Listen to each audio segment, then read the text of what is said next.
Wednesday. We are excited that you are here and joining us and being engaged with us. Whether you guys are sitting in your small groups in person or online, please pull out your phone right now, text a friend, invite them to join us in person next week, or even send them the link for the YouTube channel we're on right now and inviting them to join us tonight. We'd love to have them, and we'd love to engage in a community outside of our True Hope. But tonight we have a really awesome service that we're excited for. Jesse has planned an awesome message. And again, those small groups, be engaged, be present. Your leaders and other students are excited to be in community with you. So let's head to service and see you soon. See you soon. That's good, that's perfect. Well, hey, what's up everybody? Welcome to Staff Stats. This is the segment of Youth Online where we get to know a person on staff. And we have Danny here. How you doing, Danny? I'm doing well, how are you? So you'll see in front of us we have some wings. And we're going to eat some wings together. While You're just gonna get your hands all over mine? Is that how this is gonna work? This is where we get to know someone on staff while we eat some delicious wings. And we got some really spicy ones coming. Are there rules, or does it just go for it? Can I dip in ranch, or is that not allowed? You can dip in ranch all you want. All right, cool. So Danny. Just to preface, I've been told it's disturbing the way that I eat bone-in chicken wings before, so I apologize ahead of time. Is this a mild? Where did that come from? It's already a little spicy. This is not good. The guy gave us chocolate milk because he was worried for us. So anyways, Danny, how long have you been a staff member at True Hope? I have been... at least in a volunteer capacity since the fall of 2011. And how'd you get connected with True Hope? Or how'd you get plugged in here? So I moved to Spokane from Yakima, and I was a part of the team that planted True Hope. That's awesome. Mm-hmm. It is awesome. And where'd you grow up? Yakima. Whoops. And did you already say that? Yep. I'm already derailed from the spice of this. That's spicy to you? Yeah. I am so sorry for what is going to happen. Oh, man. So you grew up in Yakima? Mm-hmm. That's great. This is already hot. Are you serious? Dude, why did you want to do this? This is, for everyone watching at home, this is not hot. This is like, what's a not hot thing? I don't know, I can't even think of how not hot this is. That's how not hot it is. I think it's already really hot. So that was the mild wing that we just had. Oh my goodness. Okay, so you grew up in Yakima. Yep. And you moved to Spokane and planted the church. Mm-hmm. And then shortly after, you met your wife. I did. I met my wife Hadley at True Hope Church. We used to have a North Campus at the service station. And her and I met there. I actually heard her laugh. I'll grab mine this time.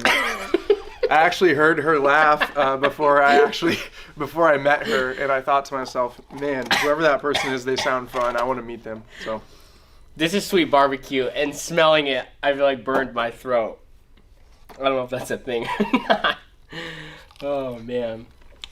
Okay. Are you just? I guess I took this one, but you're getting like the wing ones, and I'm getting like the drumsticks. You're such a loud eater. I am? Yes. Staff stat, I'm a loud eater. So, serious question. You can look at all the tension, all the things that are going on with the world, like racial inequality, protesting, COVID. All that can be super stressful. How do you deal with major stress in your life?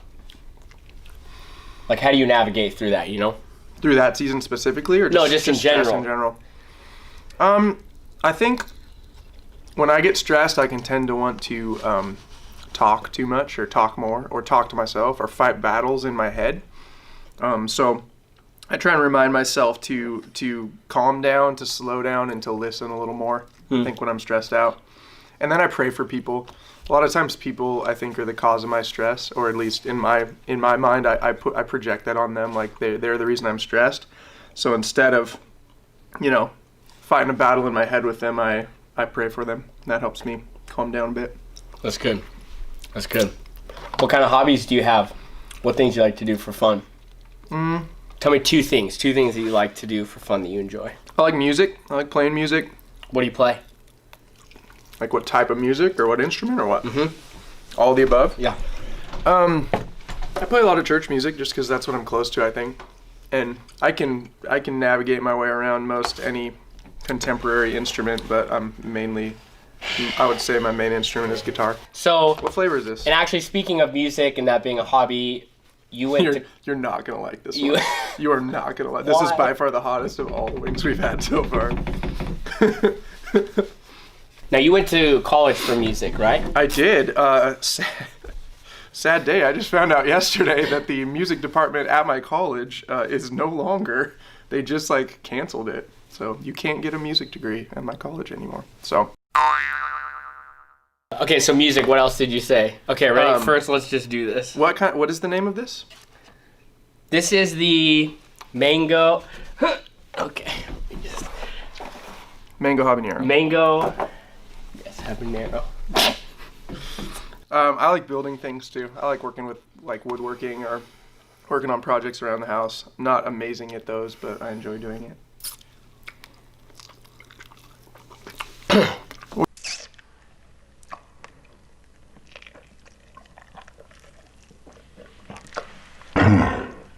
What do you think? That's pretty tasty, isn't it?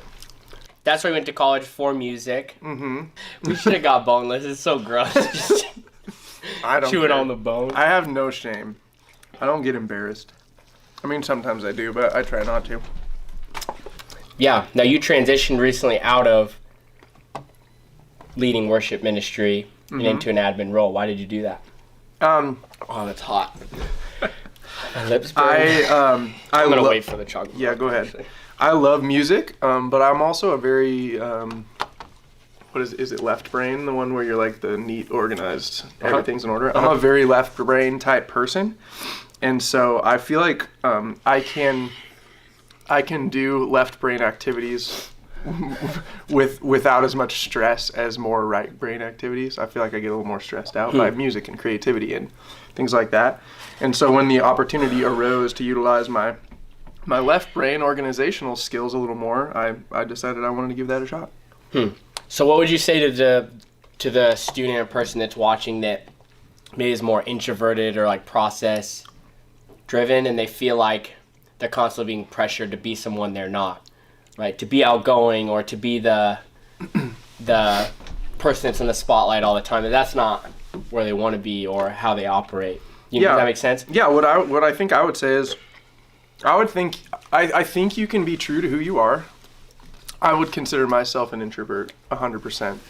But I also know that like the mission of God calls us to be extroverted. Like you can't just you can't be on mission like just on your own in your own house. So I feel like God's shown me and grown me in a lot of ways that like even if I just really would like to be doing my own thing and kind of hide behind the scenes or whatever, I feel like there's other people out there who might need a conversation. There's other people out there who might just need a quick hello or for you to see how they're doing. So that's what I would say. Believe me, when I get home after a long day of meetings and stuff and I feel a little peopled out, I like to zone out. I like to read. I like to watch Netflix. I like to whatever. I like to be on my own. But I think there's a time and a place for being on your own. There's a time and a place for loving on people. That's good. This is the second to hottest wing. This is blazing? Yeah. And my mouth's already blazing. Which one do you want? You tell me, I'll take the other one. Probably that one because there's less. You got to get your lips on that one less. You'll be okay with that. My lips are burning so bad. All right, baby, blazing. Cheers.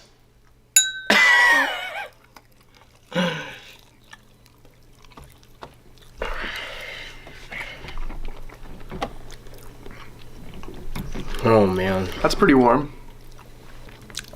Okay, so you have 2 dogs. I do. Have you always been a dog person? I have. I have 2 dogs. They're huskies.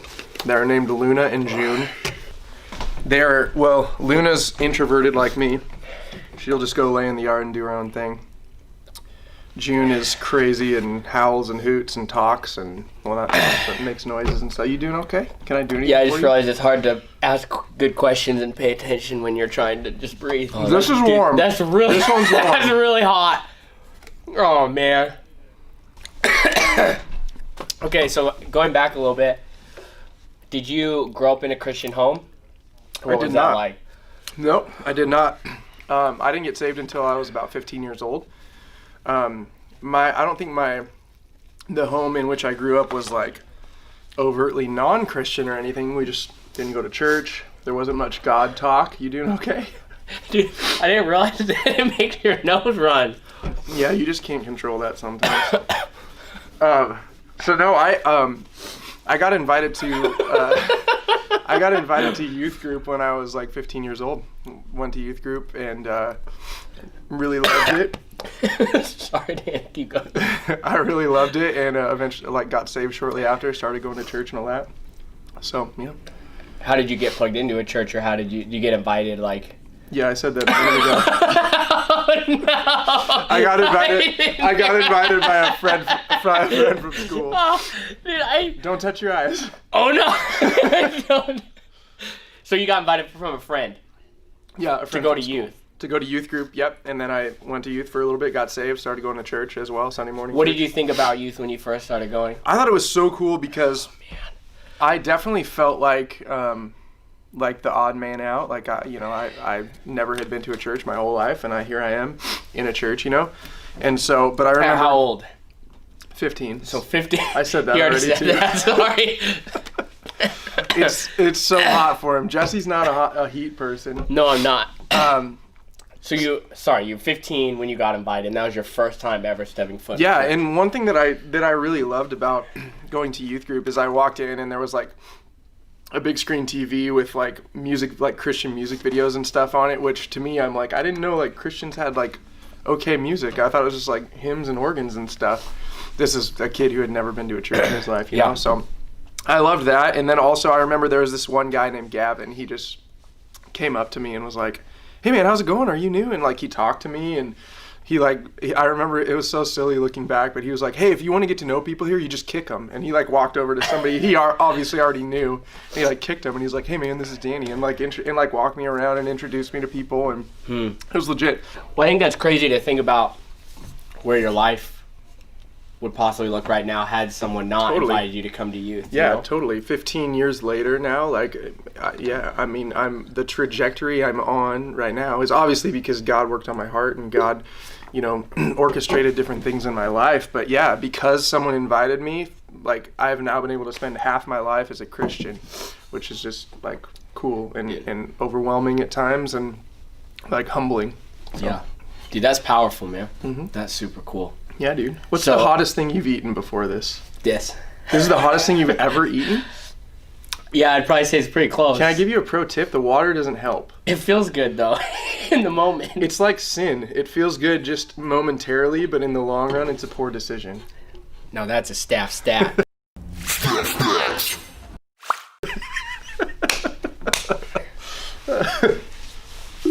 Are you gonna finish? Shoot, now I feel guilty every time I take a drink of water. You don't have to feel guilty. I'm just right. telling you, it's not going to happen. Last one. You didn't even eat that. Do you want it? Yeah, put it in there. I'll eat it later. I didn't even know how you enjoy that. It's not my favorite, but this is free lunch. Does so. chapstick help with the lips burning so bad? My lips hurt real bad. Look at the sauce on those, bro. Can we get a little quick shot of that on the camera? These are plastered in sauce. Dude, what I didn't realize is this makes your nose run so bad. Yeah, I'm almost out of milk. I got a little milk. Would you like my milk? You can have mine. It has a warning on it. You can't touch your eyes. Yeah, hold it up closer, just for everybody that's judging me right now. That you see that warning? Oh man. Okay, before we eat this, a couple other serious questions because I obviously can't focus when I eat something. See, that one's spicy, but it tastes good. I like this one. Oh yeah. Okay. Go ahead. So go ahead. you stuck around This is your wing, by after the way. being I'm gonna invited. dip it in ranch. Enjoy it, because I won't. You stuck around after they invited you. Mm-hmm. Did you end up getting involved, like playing music, or what did that? I did. I played music for my youth group in the worship band, and then I eventually got into a position where I was leading worship for my youth group.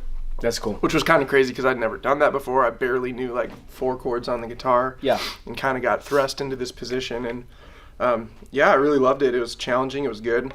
And that's kind of what inspired me to want to go get a music degree.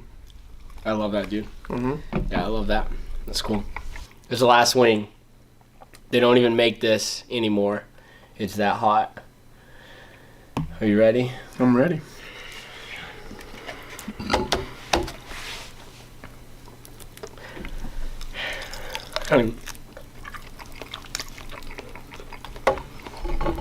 I got so much sauce in my mouth.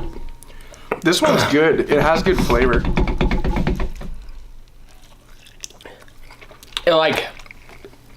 It's misleading. Because it sneaks up on you or what? Oh man. Okay. Favorite sport to watch. Football. Favorite sport to play. Music. Spike ball. Spike ball, disc golf, spike ball. Yeah. Favorite band. Need to Breathe. Okay. Okay. Favorite movie. The Shawshank Redemption. Favorite TV show. Something's coming and it's not good. Favorite TV show. Lost. Although it's been a while since I watched it through.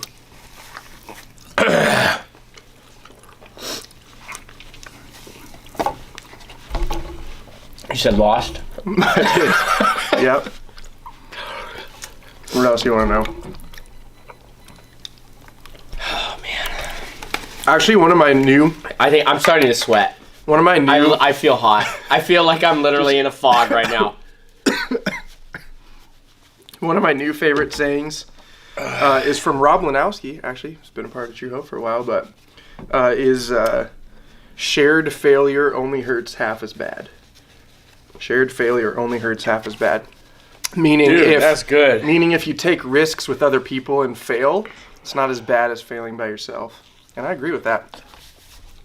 Dude, a saying that's in the same vein is if you want to go fast, go alone. If you want to go far, go together. Oh, boom. Solid. No. That is way hotter. It's hotter on the outside of my lips, but...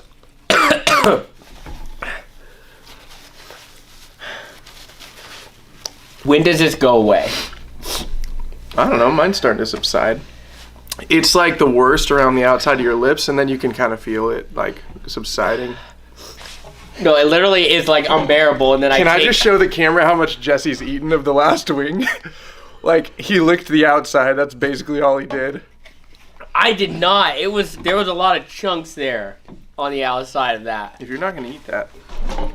You're not going to eat it? Is it really not that bad to you? Well, if I'm allowed to dip the second one in ranch, then I'm going to do it. Oh, I can eat anything in ranch. I have no love desire ranch. to eat ever again. Favorite salad dressing? Ranch. Yeah, ranch. But except on pizza. Not on salad. What's your favorite dressing on salad? Pizza. No ranch. Are you disoriented? A little. It's like, I feel like I'm in a funnel. And when I take a drink of milk, I can't, I can't think. This is a terrible idea. What's your idea? Well, I've just about eaten all of our wings. Any last questions I think for everyone's me? had enough. Thanks for tuning in to Staff Stats. Make sure you follow Danny on all of his social media. I don't really have that inspiring of content, so don't do that. Thanks for watching Staff Stats. Make sure you say hello to Danny next time you see him. We'll see you later. Bye. Hey guys, the song we're singing tonight is Highlands by Hillsong Worship. If you don't know the lyrics, go ahead and pull them up on your phone so that we can all worship together.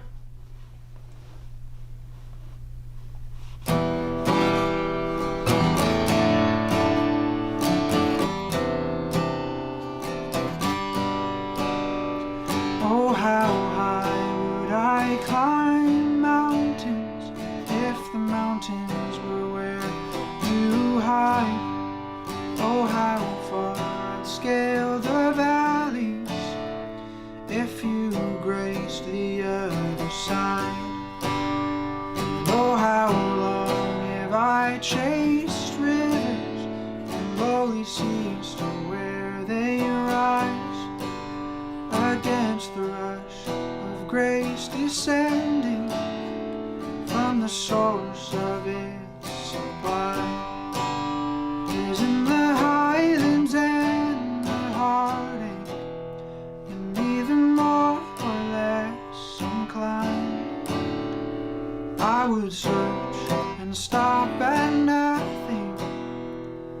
you're just not that hard to find.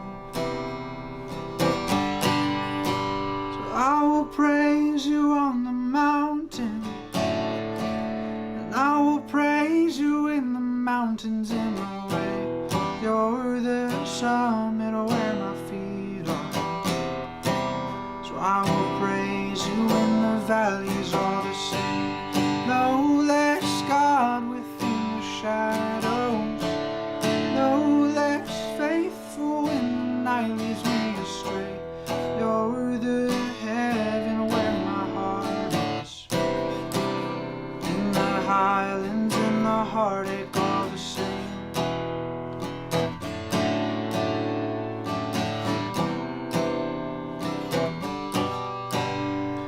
Oh, how far beneath your glory does your kindness extend a path from where your feet rest on the sunrise to where they sweep the sinners past. And oh, how fast would you come running if just a shadow me through the night? Trace my steps through all my failures and walk me out the other side. Oh, who could dare ascend that mountain, that valleyed hill called Calvary, but for the one I call Good Shepherd, who like a lamb was slain for me. I will praise you on the mountain, I will praise you in the mountains in my way. You're the summit where my feet are. So I will praise you in the valleys all the same. No less God within the shadows, no less faithful when the night leads me astray. You're the heaven where my heart is. In the highlands and the heartache are the same. Oh.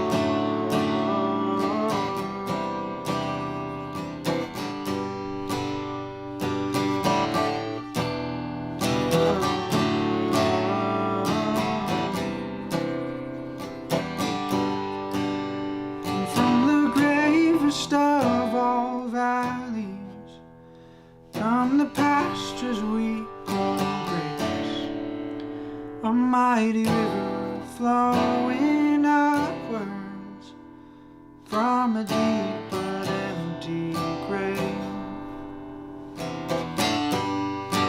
So I will praise you on the mountains, I will praise you in the mountains in the way. You're the summit where my feet are. So I will praise you in the valleys all the same. No less God within the shadows, no less faithful when the night leads me astray. You're the heaven where my heart is. So I will praise you in the valleys all the same. Whoa, whoa, I will praise you in the valleys all the same. Whoa, whoa, in the heavens and the heartache all the same. Well, hey, what's up, True Hope Youth? Hope you are enjoying Youth Online and hanging out with your small groups, or maybe you're watching from home, and that's awesome too. We're just glad that you're with us. We're jumping back into the story of Joseph this evening. We've been learning about his life, the way that he trusted God, even in the middle of really tough situations. And the 2 points that I encouraged us with last week was the first: you never know what God has for you at the end of a valley. You never know what God has for you. Even in the middle of suffering or difficult circumstances, man, you never know what God has for you at the end of that. And the second thing was, how I walk out the lows reflects how I'll feel in the highs. And I talked about how I cheated on my test and got a good grade, and it didn't feel good, didn't feel like I put in the work or went about it the right way. And understanding that when we come out of a valley and into something that God has for us, man, that how we walked out those lows, how we trusted and looked to Jesus and talked to our friends, that makes such a difference when we go into those high moments. And so those were the two things that we talked about last week. And we're going to pick up the story of Joseph this evening. And so Joseph, he had these interpretations of these dreams, and they come true, right? And he interpreted these dreams for Pharaoh, that there would be 7 years of great blessings, and then there would be 7 years of a great famine where there'd be a huge shortage of food. And this comes true. There's 7 years of blessing, and they prosper, and Joseph is put in charge of everything, and so he stores up a bunch of food in preparation for this famine. And it comes true. This famine hits, and people start to starve, and there's a great need in Egypt and throughout Egypt and the surrounding area. And so Jacob, Joseph's dad, hears that Egypt has food. And it says in Genesis, he says, well, why are you standing around looking at each other? He says this to his sons.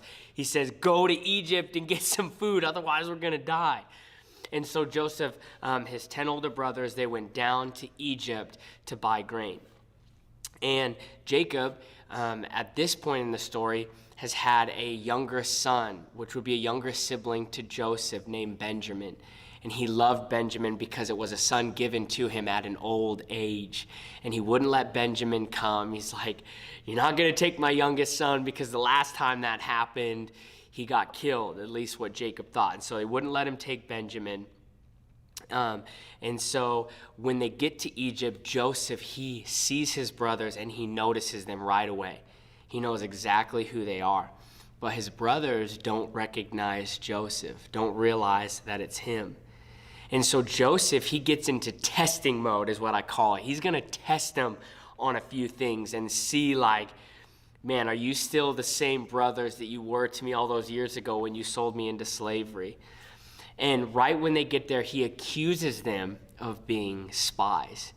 He says, you're spies, you're spying on the land of Egypt. And they pleaded with Joseph. They're like, no, we're not spies. We are not spies. We are just hungry and starving, and our father sent us. We need some food, otherwise we're going to die. And they said, there are 12 of us brothers. One is at home and one is no longer with us. And all of us, all we need is food. All we need is food. And Joseph said, he starts to test them. He says, one of you must go and get your younger brother, and I'll keep the rest of you in prison. Then we'll find out whether your story was true or not. If it turns out you don't have a younger brother, then it proves to me that you're spies. And so he puts them all in prison for 3 days. And I'm assuming it gives him maybe some time to think and process. But he comes to a decision. He decides, if you really are honest men, then one of you must remain in prison and the rest of you can return home with food. But you must bring the younger brother back to me. This will prove you are telling the truth. And so they said amongst themselves, as Joseph said these things to them, they say, man, this must be payback for what we did to Joseph. Like, this is coming back to haunt us, that we sold our brother into slavery, and now these bad things are happening to us because of what we did. And as they were talking about this, as they were talking amongst themselves, Joseph, he turned away from them and started to weep. Man, he's just so overwhelmed with emotion of being with his brothers, hearing them speak. I mean, you can imagine the flood of emotions that would come with that. He gained composure and he turned back around and he chose his brother Simon to be thrown into prison. And so Joseph sent them home with bags full of food and actually ordered the servants to put their payments for the food back into their bags, and he sent them along on their journey. And that night, one of the sons, they opened up their bag and realized the money was on top. And they get even more freaked out about this whole situation that has just happened. They're like, why is there money on top of our bags? Like, what is going on? And so they get back to their father. They get back to their father, Jacob. They're freaking out, and they tell him everything that has happened. And Jacob basically says, I'm not sending Benjamin down there. Like, there's no way that's going to happen. He is my youngest son. I love him. He's not going. Well, he says this for a while until the famine gets so bad that the brothers plead with him and say, listen, if we don't go back to get food and bring Benjamin, then we're all going to die anyways because of this famine. So we have to do this. And so finally, Jacob, he reluctantly agrees for them to go back and bring the youngest brother, Benjamin. And so they go. And Jacob, he says, here, take some gifts, take double the payment for the food, and they do that. And when Joseph saw them, he said to his servants, which I think is interesting, he says, these men will eat with me today. It's like he had been planning what this would look like. He said, go prepare a feast to his servants. And the brothers are terrified because they get there and they're brought into Joseph's home, and they're like, oh my goodness, what is going on? Joseph greets them, and he asks how their father is doing, which, again, I just find interesting. Like, if you're the brothers, like, why is this guy so interested in my dad and our family and how everyone's doing? Like, it'd be so interesting and so weird. But Joseph saw Benjamin, this youngest brother that he hadn't met before, and he greeted him, and then he had to leave them so that he could go and weep. He was just overcome with emotions of meeting his younger brother, Benjamin.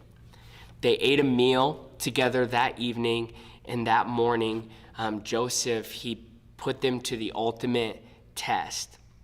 He had the palace manager fill their bags again with food and the money they paid, but he also put one of his silver cups in Benjamin's bag. And so the next morning, the brothers leave. They leave and they're heading back home to their father. And Joseph has his palace manager chase after them, chase them down, and ask them why they repaid his kindness with such evil. And the palace manager does this, and the brothers are confused. They're like, what are you talking about? We don't understand what you're saying. This palace manager, he searches all of their bags from oldest to youngest. They get to Benjamin's bag, and they find the silver cup. And the brothers are overcome with emotion. It says they tear their clothes in despair because they now know their younger brother is in trouble.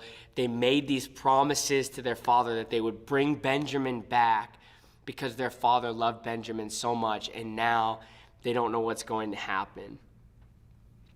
And so they returned back to the city, and the brothers are thinking, and they say to Joseph, we don't know how we could ever prove to you our innocence, but we will be your servants.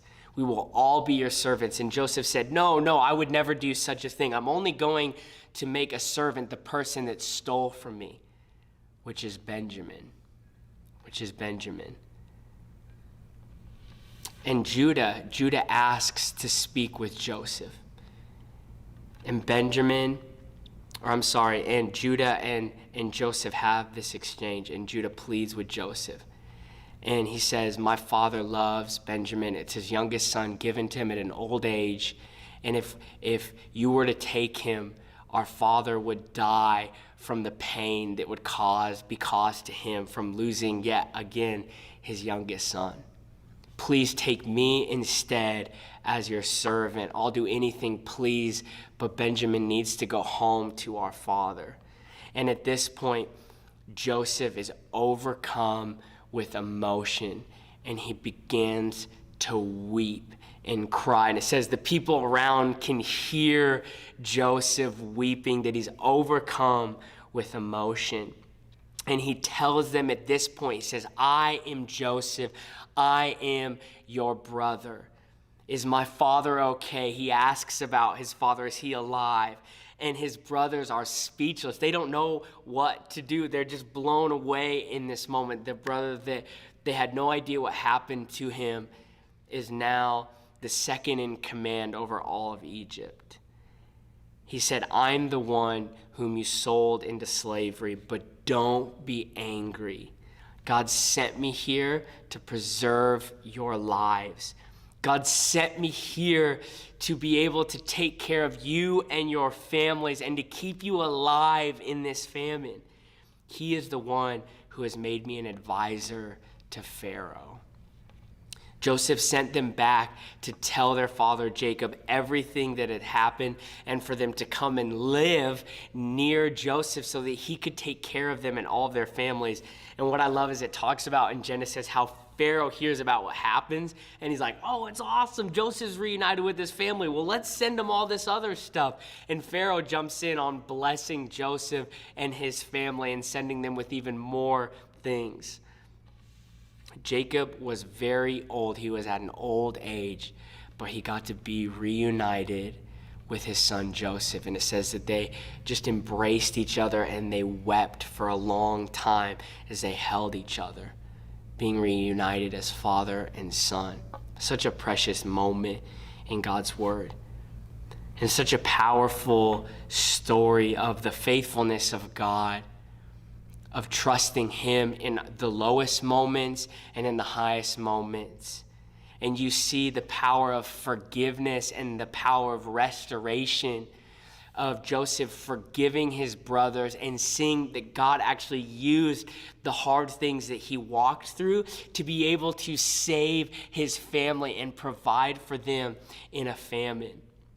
And so there's two things that I want us to walk away with this evening and to talk about in our small groups. The first is there is nothing that God can't redeem. There is nothing that God can't redeem. No relationship that he can't fix. No unforgiveness that he can't heal. Joseph, he had every right to be angry with his brothers and to throw them in prison for what they did to him. But see how God worked and moved in Joseph's heart and in his relationships with his brothers. And Joseph realized that him being sold into slavery and walking through the things that he did put him in a position to save his family.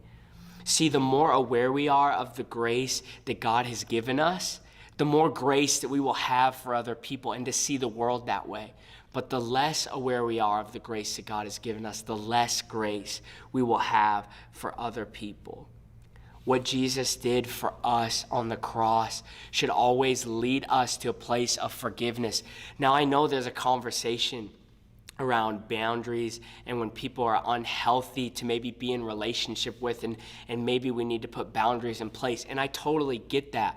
But there's a difference between boundaries and forgiveness.